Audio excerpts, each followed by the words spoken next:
Yet again, unarmed protesters take to the streets of the north-central city of al-Raqqa.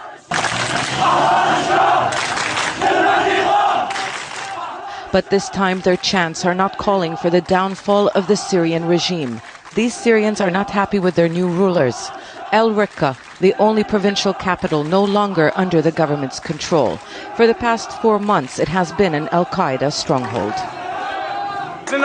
Our message to them is that they are not any different from the regime. They are just like them. The Islamic State in Iraq and the Levant, the Syrian branch of al-Qaeda, has imposed its authority here in Raqqa. But people here have objected to its form of governance. The foreign fighters have been accused of extremism and abuses that involve detaining those who don't agree with their thinking and rule.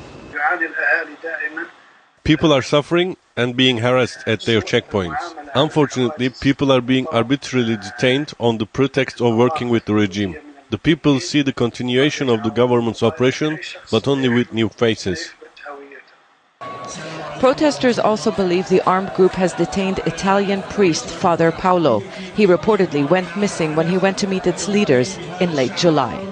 Al-Qaeda-linked groups in Syria have been growing in strength. They're no longer just on the front lines fighting the government alongside the Syrian opposition. They are now setting up what some are calling mini-states in the rebel-held north. And in their strongholds, they have engaged in clashes with Syrian armed groups.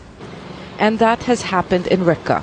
Al-Qaeda is not the only armed force here. Ahfad al-Rasul from the mainstream Free Syrian Army Brigade says foreign fighters tried to take its group's arms and their aim is to create an Islamic emirate. But this is not what all the people of Raqqa want. Islamic State, leave our area, they chant. These demonstrations have become more frequent, with some people already calling it a second revolution. Zeina, Khodr, Al Jazeera, Antakya, Turkey.